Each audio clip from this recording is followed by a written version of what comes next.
வெற்றிவேல் முருகனுக்கு அரோகரா அப்படின்னு சொல்கிற மாதிரி அந்த ஒரு ஆன்மீக சம்பந்தமான விஷயங்களை தான் இந்த காணொளியில் பார்க்க போகிறோம். இது ஒரு புதிய தலைப்பு, ஆன்மீகம் ஸ்பிரிச்சுவல் பார்ட் 1.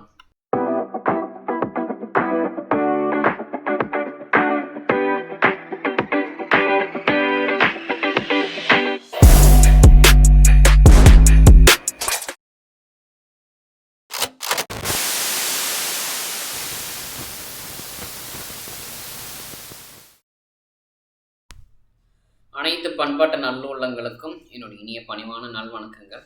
இந்த காணொளியில் நாங்கள் கூட பகிர்ந்து கொள்ள போகிற ஒரு சிறப்பான விஷயம், எல்லா மனிதர்கள், அதாவது இந்திய திருநாடு, நம்ம பாரத திருநாடை பொறுத்த வரைக்கும் அந்த பாரத திருநாட்டில் பாரம்பரியமாக இருக்கக்கூடிய ஒரு என்ன சொல்கிறதுனா, நம்மளால் அழிக்கவே முடியாது, மாற்றவும் முடியாது. அப்புறம் வேறு என்ன சொல்லலாம், இன்னும் அது திருத்த முடியாது. அரசியல் கட்சிகள் சேர்ந்து என்னென்னமோ போராட்டம் பண்ணாலும் புரட்சி பண்ணாலும் அது திருத்த முடியாது. அதனுடைய தன்மை அதனுடைய தன்மையாக தான் இருக்கும். அப்படிங்கிறத நான் இந்த காணொளியில் எல்லாருக்கும் புரிகிற வகையில் நான் சொல்ல போகிறேன். கடவுள் அப்படிங்கிற வார்த்தையை ஏற்கனவே ஸ்ரீ வைஷ்ணவ சம்பிரதாயம், அதாவது வைஷ்ணவ சம்பிரதாயத்தில், ஸ்ரீ வைஷ்ணவ சம்பிரதாயத்தில் இருக்கக்கூடிய வேலுக்குடி ஊவே கிருஷ்ணசாமி அவர்கள் சொல்லியிருக்கிறாங்க. என்னென்னா, கடவுள் அப்படிங்கிறது, அதாவது எல்லா விஷயங்கள்ல இருந்தும், எல்லா பௌத்திக பந்தங்கள்ல இருந்தும் கடந்தவரும், அதை உள்ளிருந்து செலுத்தக்கூடியவருமான ஒரு நபர் தான் நம்ம என்ன சொல்கிறோம்னா கடவுள். அப்படி தமிழுடைய விளக்கத்தில் அந்த பொருள்பட சொல்லியிருக்கிறாங்க. அவர் ஊவே கிருஷ்ணசாமியும் அதான் சொன்னார். அப்படி கடந்தவர்னா என்ன அர்த்தம்? அதாவது இந்த விஷயங்கள்லாம் பாதிக்காதபடி, இந்த பௌத்திக பந்தங்களில் ஈடுபடாத மாதிரியான ஒரு தன்மையில் கடந்த நபர். அப்புறம் உள்ளே இருந்து செலுத்தக்கூடியவர், அதாவது அதுக்குள்ளே இருந்து செலுத்துவார். அந்த புரிஞ்சுக்கிறது கொஞ்சம் கடினம். ஆனாலும் ஏன்னா கடவுள் அப்படிங்கிற ஒரு என்ன சொல்கிறதுன்னா, அந்த ஒரு பந்தம், அந்த உணர்வு நம்ம எடுத்துட்டோம்னாவே புரிந்து கொள்வது மிக மிக கடினம். நம்ம ஏன்னா நம்மளுடைய அகங்காரத்தை வச்சுட்டு நம்ம அவங்கள புரிஞ்சுக்க முடியாது. கடவுள் அப்படிங்கிற ஒரு நபர்னாவே வச்சுக்குவோம். நம்ம அரசியலமைப்பினுடைய பார்வைப்படி ஒரு நபர்னே நம்ம வச்சுக்குவோம். ஆனால் கடவுள் அப்படிங்கிற ஒரு உணர்வு நமக்கு 100% நன்மை மட்டுமே இருக்கக்கூடியது தான். அதை நம்ம புரிஞ்சுக்கிறது இல்லை. நம்மக்கிட்ட குறைபாடு இருக்கும். நம்ம ஒரு 60%, 67%, 70 எவ்வளவோ சதவீதத்துலாம் நம்மக்கிட்ட நல்லது இருக்குதுன்னு வச்சுக்கோங்களேன். அல்லது ஒரு 30%, 40% எவ்வளவோ இருந்தாலும் நாம் அந்த கடவுள் அப்படின்னு சொல்லக்கூடிய என்ன ஒரு 100% உண்மை, நல்லது, நன்மை மட்டுமே இருக்கக்கூடிய ஒரு உணர்வை நாம் அப்படியே ஏற்றுக்கொள்வது தான் உண்மையான உண்மையான ஆன்மீகம். நாகரிகம்னு சொல்ல வந்துட்டேன், மன்னிப்பு கேட்டு உங்கள்கிட்ட ஆன்மீகம் நான் சொல்லிட்டேன். அந்த இடத்துல ஒரு திருத்துதல் நான் ஏற்படுத்தியிருக்கேன். அப்போ நம்ம ஆன்மீகம் அப்படின்னு சொல்லும்போது, இந்த ஆன்மீகங்கிறது நமக்கு எப்படி கிடைக்குது? ஆன்மீகம் அப்படிங்கிறதுல இப்போ நம்ம ஆண் அப்படின்னா நம்ம ஜெண்டரை மென்ஷன் பண்ணுறது கிடையாது, அதாவது பாலினத்தை குறிப்பிடுறது கிடையாது. அது 3 சொல்லினா வரும் ஜெண்டர் குறிப்பிடுறது. ஆனால் இதில் பார்த்துட்டோம்னா 2 சொல்லினா வரும். அந்த ஆண் அப்படின்னு நம்ம சொல்லிட்டோம்னா அது விகுதி அப்படிங்குவாங்க தமிழ் இலக்கணத்தில். ஆண், அன் அப்படிங்கிற மாதிரிலாம் இருக்குது. ஆண் அப்படின்னு சொல்லும்போது ஒரு என்ன சொல்கிறதுனா, எல்லை இல்லாத ஒரு விஷயத்த அந்த நெடில் இழுத்து போட்டு சொல்லுவாங்க. அன் அப்படின்னா வந்து எந்த ஒரு ஒரு ஆண் நபர் வந்து செய்யக்கூடியதை வந்து குறிப்பிடுறதில்ல அன் விகுதியை பயன்படுத்துவாங்க. இது மாதிரி இலக்கணத்தில் பல என்ன சொல்கிறது, பல இடங்களில் அந்த இலக்கணத்தினுடைய இலக்கிய நயம் பாராட்டுதல்படி நிறைய விதத்தில் சொல்லுவாங்க. அதில் இந்த ஆன்மீகம் அப்படிங்கிறதுல யாரோடைய நயத்தை இங்கே பாராட்டுறாங்க அப்படின்னா, கடவுளுடைய நயத்தை பாராட்டி பேசுகிறது தான் ஆன்மீகம். ஏன்னா அவங்க ஒரு விஷயத்த சொல்லி வச்சுட்டு போயிட்டாங்க. அது எங்கே நம்மக்கிட்ட இருக்கிறது மிஞ்சி மிஞ்சி போனால் ஒரு 10 லட்சம் இல்லை அல்லது 20 லட்சம் வருடங்கள் வரைக்குமான என்ன என்ன சொல்கிறது, ஒரு முன்னாடி கடந்த கால வாழ்க்கை அல்லது கடந்த காலத்தில் வாழ்ந்த மனிதர்களுடைய வரலாறு அல்லது புராண இதிகாசம் ஏதாவது இருக்கும். ஆனால் கோடிக்கணக்கான வருடங்கள் இந்த பூமியிலே இருக்கக்கூடிய ஒரு உணர்வை நம்ம என்ன சொல்கிறாங்க அப்படின்னா ஆன்மீகம்னு சொல்கிறாங்க. அது அப்படியே உள்ளபடி நம்ம ஏற்றுக்கணும். அதில் நம்ம போய் அதை மாற்றம் பண்ணுறதோ இல்லை அதை வந்து எதுக்கிறதோ வேறு எது பண்ணாலும் நமக்கு அது என்ன சொல்கிறது, ஒரு சேத்துல அல்லது ஒரு சாக்கடையில் நம்ம கல்லெறிகிற மாதிரி தான். அது எந்த அளவுக்கு நம்ம விசையா வீசுகிறோமோ அந்தளவுக்கு அந்த அளவுக்கு அளவு சேர் நம்ம மேலே வந்து அடிக்கும், அல்லது சாக்கடை நம்ம மேலே வந்து அடிக்கும். இப்படி தான் நம்ம என்ன பண்ணணும்னா ஆன்மீகத்தை பார்க்கணும். இதில் திமுக கட்சியில் அவர் பேர் என்ன, கல்வி அமைச்சர் அன்பில் மகேஷ் பொய்யாமொழி என்ன சொல்லியிருக்கிறாரு அப்படின்னா, எங்களுக்கு கருணாநிதி தான் கடவுள் அப்படின்னு சொல்லியிருக்கிறாங்க. உங்கள் கட்சிப்படி தான் ஈவே ராமசாமி அவர்கள் சொன்னபடி கடவுளுங்கிறது ஒன்றும் இல்லையேப்பா, அப்புறம் எதுக்குப்பா உங்களுக்கு கருணாநிதி கடவுள் ஆகிறாரு? அவர் எப்படி கடவுள் ஆனார்? அவர் எப்போது கடவுள் ஆனார்?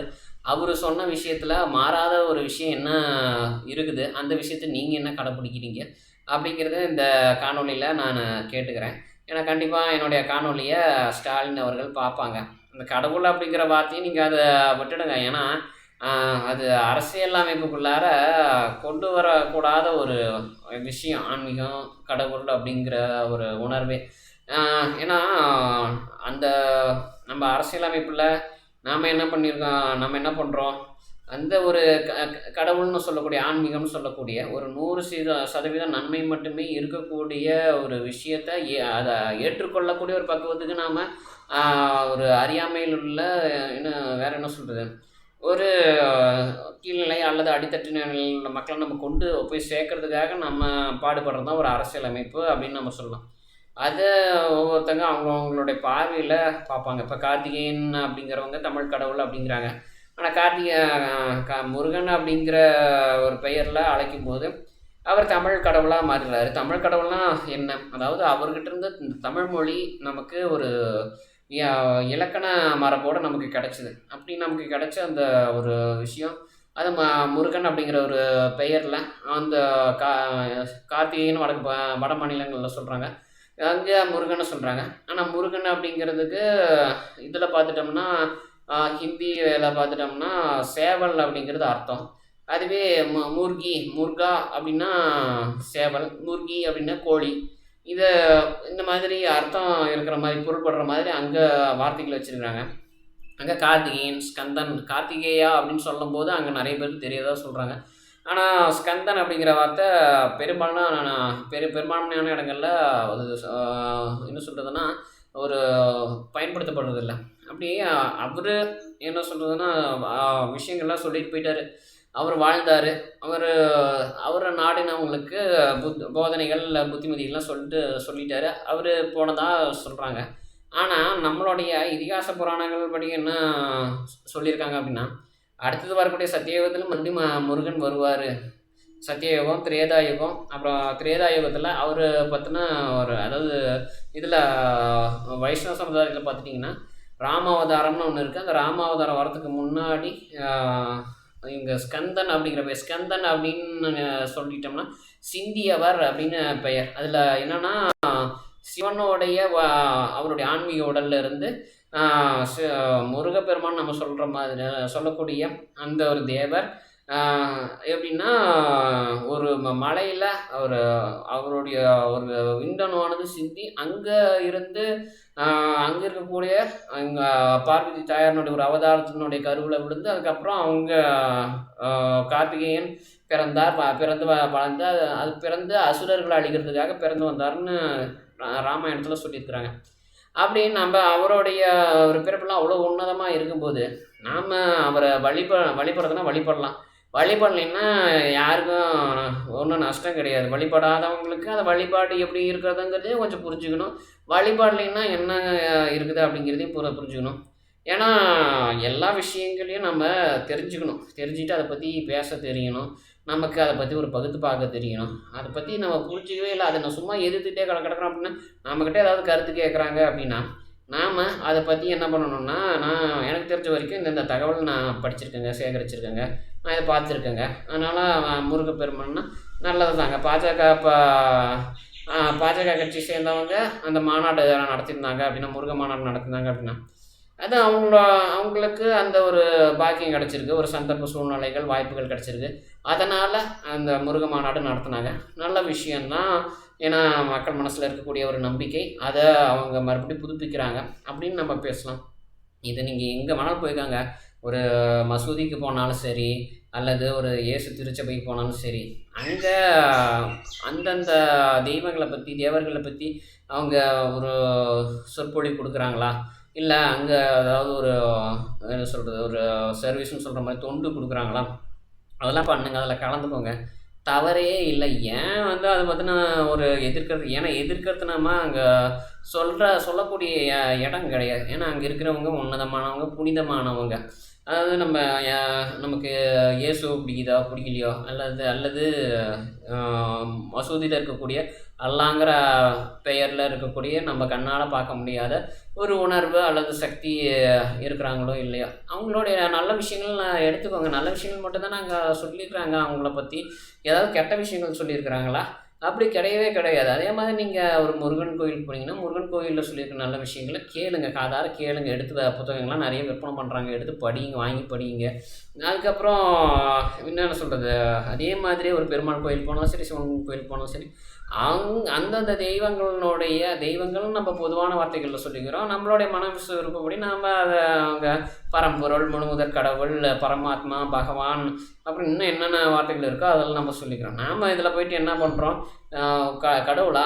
அப்போ நம்ம அவங்கள பற்றின அவங்க நல்ல இருக்கிறதுலே தூய்மையான ஒரு நல்லது மட்டுமே இருக்கக்கூடிய வாழ்க்கை முறையை, வாழ்க்கை வரலாறு வாழ்ந்துட்டு அவங்க அதை நமக்கு கொடுத்துட்டு போயிருக்கிறாங்க. அதுவும் நமக்கு கொடுத்துட்டு போனாங்கன்னு நம்ம சொல்ல முடியாது. நாம் அவங்ககிட்ட இருந்து கற்றுக்கொண்ட ஒரு பாடம். ஏன்னா இந்த உலகத்தில் இப்போ நமக்கு கெட்டது மட்டுமே அதிகமாக இருக்குது இன்றைக்கி இருக்கிற சூழ்நிலைக்கு.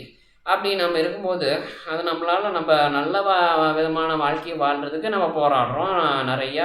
அதுக்கு என்ன சொல்கிறதுன்னா, இயற்கையினோட சரி, சுற்றியுள்ள மற்ற சமூகத்தில் இருக்கக்கூடிய மனிதர்களும் சரி, அவங்க கூட நம்ம என்ன பண்ணுறோம், சண்டையிடுறோம், போராடுறோம். ஏதாவது ஒன்று நம்ம அறியாமலே தவறு செய்கிறோம். அதுக்கப்புறம் நல்லதும் ஒரு என்ன சொல்கிறது, தெளிவுக்கு வரும்போது நல்லதும் செய்கிறோம். அப்படி ஆனால் அவங்க முருகர், விநாயகர் இவங்கெல்லாம் வாழ்ந்த காலத்தை எடுத்து பார்த்துட்டோம்னா, அவங்க இந்த பூமியிலேயே கிடையாது. இந்த பூமியினுடைய இயற்கையில் நம்ம வாழ்ந்துட்டு இருக்கிற இந்த இயற்கையே வந்து அவங்க கிடையாது. அதே மாதிரி நீங்கள் இவரை ஜீசஸ்ன்னு சொல்லக்கூடிய இயேசு எடுத்துக்கோங்க. வெறும் 33 வருடங்கள் தான் வாழ்ந்தார். எனக்கே இன்றைக்கி 37 வயசு ஆயிடுச்சு. அவர் 33 வருடங்கள் வாழ்ந்து அவருக்கு நல்ல வேலை, அவருக்கு ஒரு பாக்கியம், அதிர்ஷ்டம். அவர் 33 வருடங்களோடு அவர் இறந்து போகிறதுக்கு ஒரு வாய்ப்பு கிடச்சிது. அவர் வந்தவர் பரலோகத்தில் இருக்கக்கூடிய பரமபிதாவை இவர்கள் செய்யக்கூடிய பாவத்தை மன்னித்து அவர்களுக்கு உங்களுடைய திருவடியில் சேவை செய்கிறதுக்கான பாக்கியத்தை கொடுங்க அப்படின்னு அவர் சொல்லியிருக்கிறாரு. அந்த வசனமும் இருக்குது. ஆனால் என்ன சொல்கிறதுன்னா, அத்தனை வருடங்கள் அவங்க வாழ்ந்துட்டு அவங்க கிளம்பிட்டாங்க. இன்னொன்று, அவங்க யாருமே இங்கே இல்லை. நமக்கு ஒரு உணர்வாக தான் அவங்க நமக்கு என்ன சொல்கிறதுன்னா, அந்த ஒரு முகத்தை பார்க்கும்போது, அந்த உருவத்தை பார்க்கும்போது நமக்கு தென்படுறாங்க. அதே ஒரு உருவம் இல்லாமல் இருந்தாங்க அப்படின்னா, அவங்க இஸ்லாம் மதத்தை சேர்ந்தவங்க, அதை அவங்க கடைப்பிடிக்கிறாங்க. உருவம் இல்லை, அவங்க அருவமாக இருக்கிறாங்க அப்படின்னு சொல்லிட்டு, அதாவது எந்த ஒரு ஒழுங்கான வடிவம் இல்லை அப்படிங்கிற மாதிரி அவங்க கடைப்பிடிக்கிறாங்க. அவங்க கடைப்பிடிக்கிறது கடைப்பிடிச்சிட்டு போகட்டும். ஏன்னா அது அவங்களுடைய சுதந்திரம். அரசியலமைப்பில் அரசாங்கம் கொடுத்துருக்கிற ஒரு சுதந்திரம், அவங்க கடைப்பிடிச்சிட்டு போகட்டும். இப்போ என்னன்னா, திமுக கட்சியில் அதுவும் அவர் இப்போ உயிரோடு இல்லை, அந்த ஈவே ராமசாமி அப்படிங்கிற ஒரு நபர். அந்த நபர் என்றைக்கோ ஒரு நாள் சொல்லிட்டு போயிட்டார் அப்படிங்கிறதுக்காக இன்றைக்கி வரைக்கும் கடவுள் இல்லைன்னு சொல்லிட்டு இருப்பீங்களா? கடவுள் இல்லை அப்படின்னா கண்டிப்பாக அந்த ஒரு என்ன சொல்கிறதுன்னா, கடவுள் அப்படிங்கிற ஒரு உணர்வு நமக்கு இருந்தால் எப்படி இருக்கும், இல்லைன்னா எப்படி இருக்கும், அந்த விஷயத்தெல்லாம் நோண்டி அவங்ககிட்ட கேட்கணும். திமுக கட்சியை சேர்ந்தவங்கள யாரும் எந்த ஊடகவியலாளரும் நோண்டி கேட்குறதே கிடையாது. நீங்கள் கடவுள் இல்லைன்னு சொல்கிறீங்க, அப்புறம் சில இடங்கள் கடவுளுக்கு எங்களுக்கு இவர் கடவுள், இன்னார் கடவுள், அவங்க கடவுள் அப்படின்னு பேசுகிறீங்க. அதனால் நீங்கள் அந்த கடவுளுங்கிற வார்த்தையை ஒன்றா ஏற்றுக்கோங்க, இல்லையா அதை பற்றி பேசாதீங்க அப்படின்னு நம்ம சொல்லிடணும். ஆனால் தேவையில்லாமல் ஊடகவியலாளர் என்ன பண்ணுறாங்க, முருக மாநாடு பக்திக்காக ஏற்படுத்தப்பட்டது, ஏன் சம்மந்தம் இல்லாமல் போய் அமீர்கிட்ட நீங்கள் பேட்டி கேட்குறீங்க, அப்புறம் அன்பில் மகேஷ் பொய்யாமொழிகிட்ட நீங்கள் பேட்டி கேட்குறீங்க, அப்புறம் வேறு என்ன சொல்கிறது, இவராக இருக்கட்டும், நம்ம முதல்வராக இருக்கட்டும், அவர்கிட்ட போய் பேட்டி கேட்குறீங்க, அப்புறம் அவங்க சொன்ன கருத்தை வச்சுட்டு இங்கே வந்து யார் இயக்குனர் பேரரசுக்கிட்ட நீங்கள் பேட்டி கேட்குறீங்க, அப்புறம் மக்கள்கிட்ட பேட்டி கேட்குறீங்க. இதில் அவங்க அரசியலமைப்புக்காக பணியாற்றிக்கிட்டு இருக்கிறாங்க, நம்ம தமிழ் மாநிலத்துக்காக பணியாற்றிக்கிட்டு இருக்காங்க. அவங்கக்கிட்ட போய் ஏன்பா நீங்கள் அவங்க இருக்கக்கூடிய இடம் ஒரு சட்டசபையாக இருக்கட்டும், தலைமை செயலகமாக இருக்கட்டும், அல்லது வேறு எங்கே வேணாலும் இருக்கட்டுமே, அவங்கள போய் நம்ம இந்த கேள்வி நம்ம கேட்கலாமா? முதல்ல நம்ம அதை யோசிக்கணும். ஏன்னா ஒருத்தங்க இதே நீங்கள் ஆன்மீகத்தில் எடுத்துட்டாலும் சேவை செஞ்சிட்ருக்காங்கன்னு வச்சுக்கோங்கண்ணே. சேவை கொடுத்துருக்குறாங்க, அதை செஞ்சிட்ருக்காங்க அப்படின்னா, அந்த இடத்துல போய் ஏன்னா என்னுடைய இதில் நான் கிருஷ்ண பக்தி எடுத்துகிட்ருக்கேன். இஸ்கானில் எனக்கு ஏற்பட்ட அனுபவம்.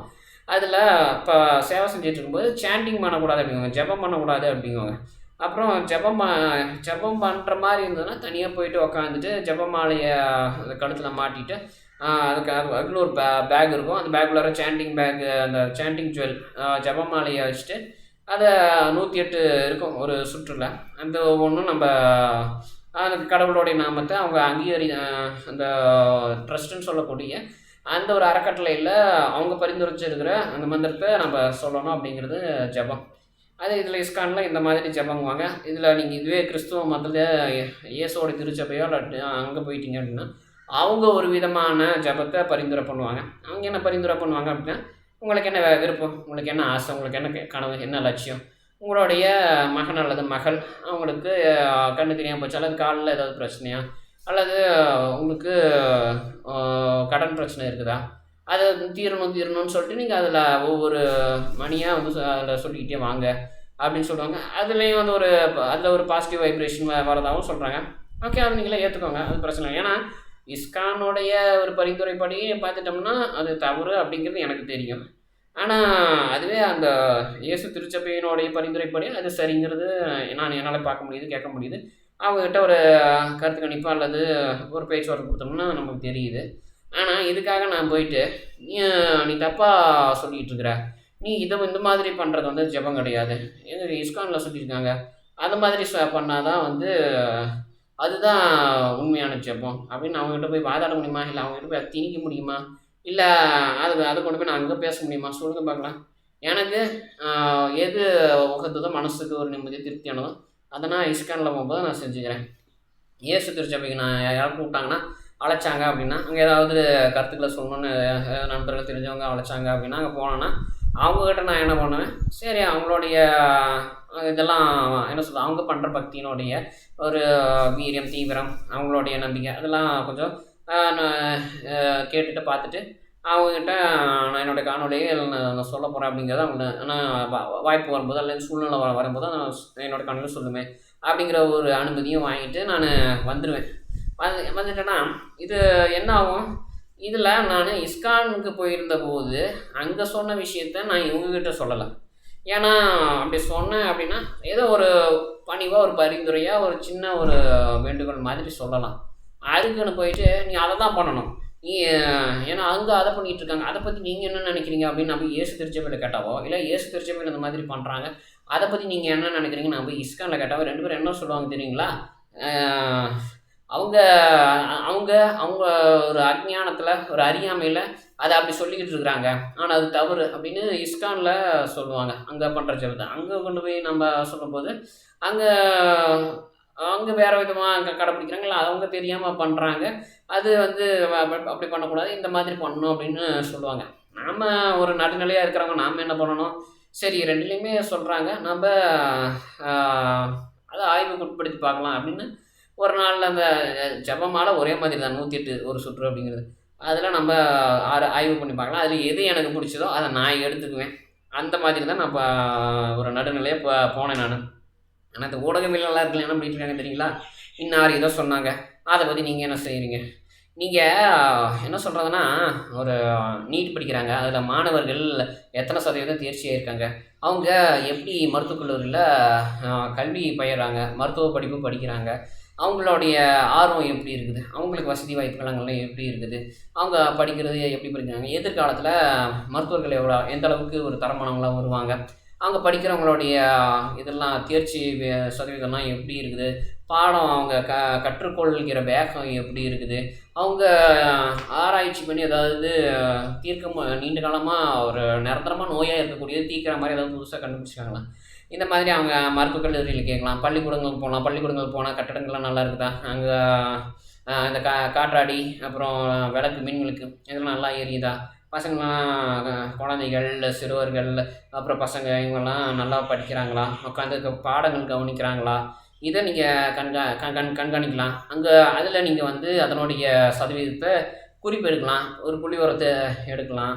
அப்புறம் வேறு என்ன சொல்கிறது, தண்ணி குடிநீர் எல்லா இடத்துலையும் சரியாக விநியோகம் ஆகுதா, அப்புறம் இன்னும் என்னென்ன சரியாக போக்குவரத்தெல்லாம் வந்து சரியாக இருக்குதா, எங்கேயாவது நெரிசல் ஏற்படுதா, விபத்து உண்டாகுதா, விபத்து உண்டாகிறதுக்கு என்ன காரணம், ஏன்பா நான் ஒருத்தனே இத்தனை விஷயங்கள் நான் பண்ண முடியுதே, ஊடகவியலாளர்கள் என்னையா பண்ணிக்கிட்டு இருக்கிறீங்க நீங்கள், நான் போய் பார்க்குற இடம் என்னுடைய டீம் மெம்பர்ஸு போகிற இடத்துல ஊடகம்னு சொல்லிட்டு ஏதோ செய்திகள்லாம் எடுத்து பதிவிடுறாங்களே ஒழிய அவங்க தீர்வை நோக்கி எதுவுமே செய்கிறதில்ல. ஒரு இடத்துலேருந்து இன்னொரு இடத்துக்கு செய்தி கொண்டு போய் இது பண்ணி ஒரு குழப்பத்தையோ இல்லாட்டி ஒரு பிரச்சனையோ ஏற்படுத்தி அதுலேருந்து இன்னொரு செய்தி எடுக்க தான் பார்க்குறாங்களே ஒழிய அவங்களுக்கு என்ன அதில் தீர்வு ஏற்படுத்தணும் அப்படிங்கிற ஒரு விஷயமே இல்லைன்னு தான் வந்து எனக்கும் டேட்டாஸ் தகவல்களை கொடுக்குறாங்க.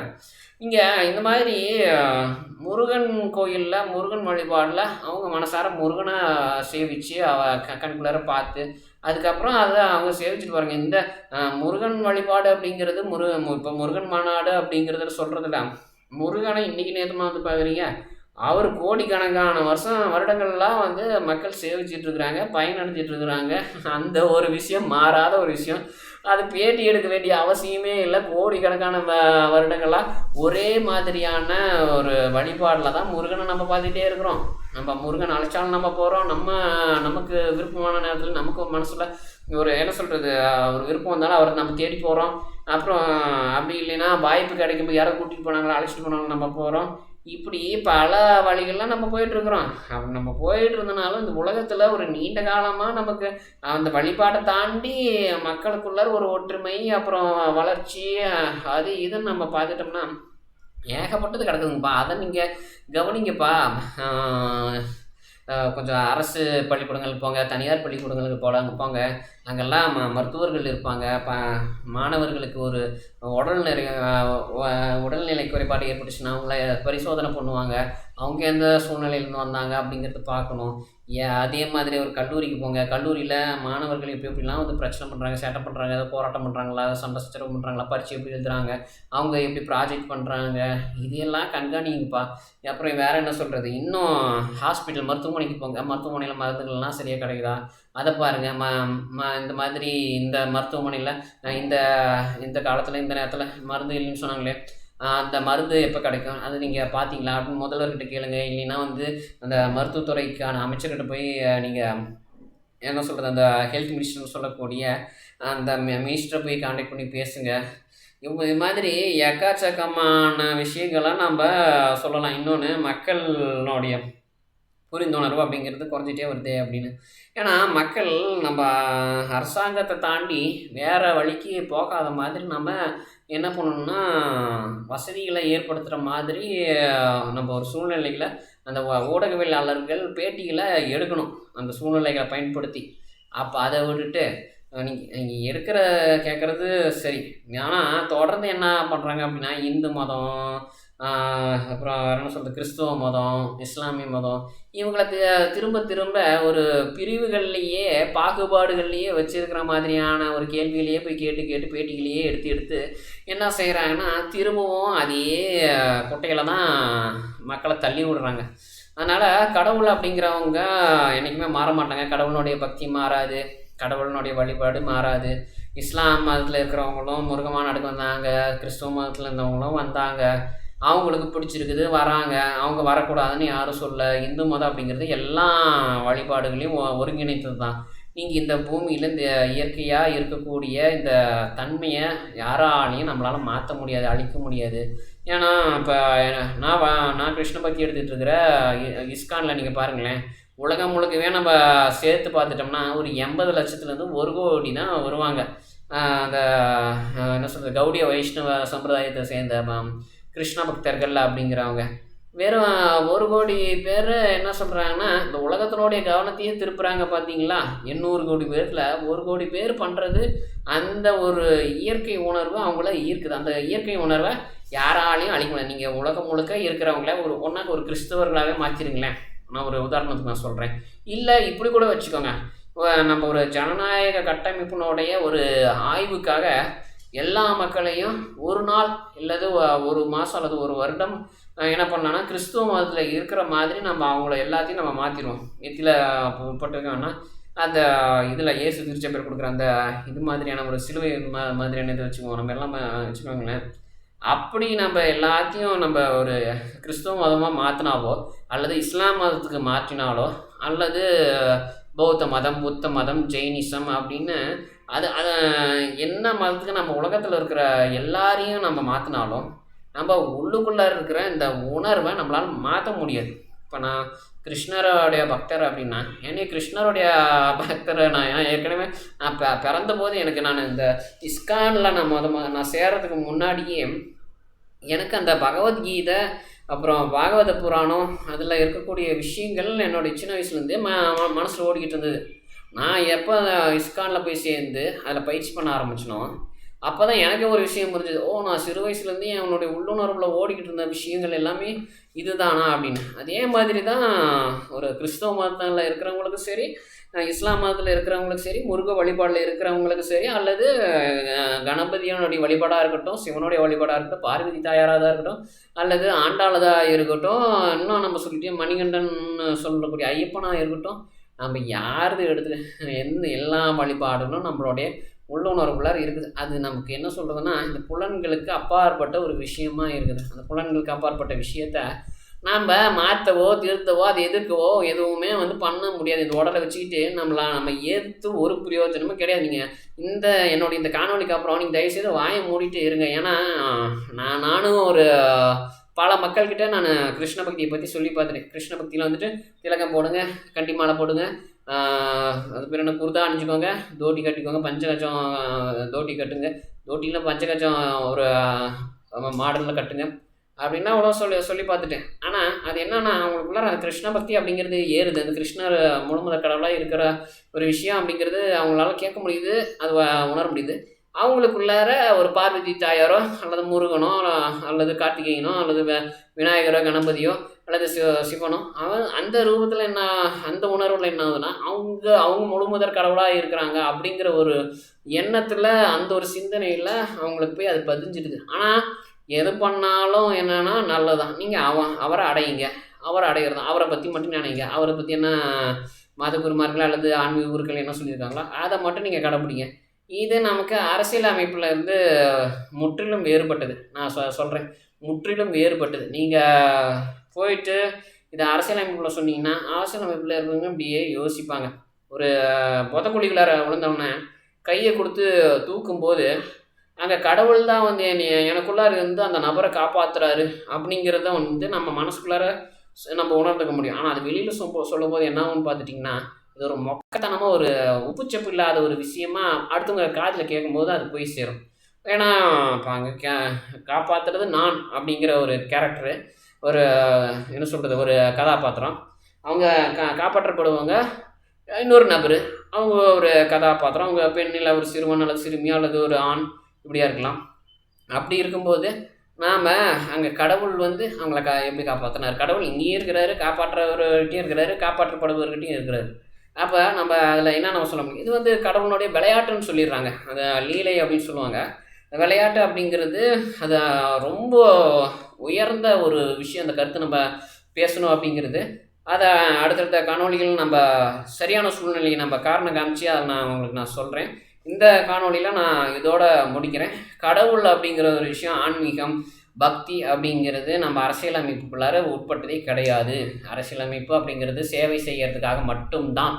மக்களினுடைய அதாவது மக்கள் கடவுள் பக்தியில் இருக்கலாம், ஆனால் அந்த கடவுள் பக்தியிலிருந்தே நம்ம அவங்கள உயர்வான நிலைக்கு நம்ம கொண்டு போவோம். அது நம்மளால் பேச முடியாது. அரசியலமைப்பில் நம்ம ஒரு அரசியல் கட்சியில் இருந்துட்டு நம்ம அதை பேச முடியாது. அது ஊடகவியலாளர்கள் செய்யக்கூடாது. இதுதான் நம்ம ஜனநாயக கட்டமைப்பினுடைய உண்மையான தர்மமாக ஆகும். அது உங்களுக்கு கடவுளை பற்றி பேசணுன்னா கோயிலுக்கு போய்வாங்க, அங்கே இருக்கிற அர்ச்சகர், பூசாரி, சாமியார், அங்கே இருக்கக்கூடிய ஆன்மீக குரு, மதகுருமார்கள் அவங்ககிட்ட கேட்டு எக்கச்சக்கமாக பேசுங்க. சும்மா என்ன சொல்கிறது, அவங்களுக்குலாம் நேரம் போகிறதே தெரியாது, அந்த அளவுக்கு பேசிக்கிட்டே இருப்பாங்க. ஆனால் தேவையில்லாமல் ஒரு பொது வெளியில் பேசுறது, இது சம்மந்தமே இல்லாத வேஸ்ட் ஆஃப் டைம், கால விரயம் தான். நீங்கள் அதுக்கு பதிலாக வேறு ஏதாவது ஒரு ரிசர்ச் பண்ணுங்கள். என்ன சொல்கிறது, ஒரு பிரச்சனைக்கு தீர்வு கிடைக்கிறதுக்கு ஒரு ஆராய்ச்சி பண்ணுங்கள். ஆராய்ச்சியே வந்து நீங்கள் ஊடகவியலாளர்கள் நீங்களே வந்து தயார் பண்ணுங்க. இல்லைன்னா வந்து ஆராய்ச்சி நடக்கக்கூடிய இடத்துக்கு போய் எல்லாத்தையும் கண்காணிங்க. அங்கே கேள்வி மேலே கேள்வி கேளுங்க. இஷ்டத்துக்கு நிறையா நீங்கள் பள்ளிக்கூடம் படித்ததுலேருந்து கல்லூரி முடித்தது வரைக்கும் எல்லாம் பாட சம்பந்தமானது அங்கே போய் வாயை விடாமல் தேவையில்லாத குழப்பத்தை ஏற்படுத்துறதுக்காக தயவுசெய்து வாயை விடாதீங்கன்னு இந்த காணொலி மூலமாக கேட்டுக்கிறேன். இல்லை பிடிச்சிருந்ததுன்னா லைக் பண்ணுங்கள், கமெண்ட் பண்ணுங்கள், ஷேர் பண்ணுங்கள். இதோட நான் கம்ப்ளீட் பண்ணிக்கிறேன். அடுத்த காணொலியில் வேறு ஒரு காரணம் கிடைக்கும்போது இதனுடைய தொடர்ச்சி நம்ம பார்க்கலாம். மறக்காமல் சப்ஸ்கிரிப்ஷன் பட்டனை கிளிக் பண்ணி சப்ஸ்கிரைபர் ஆகிக்கோங்க. நன்றி, வணக்கம்.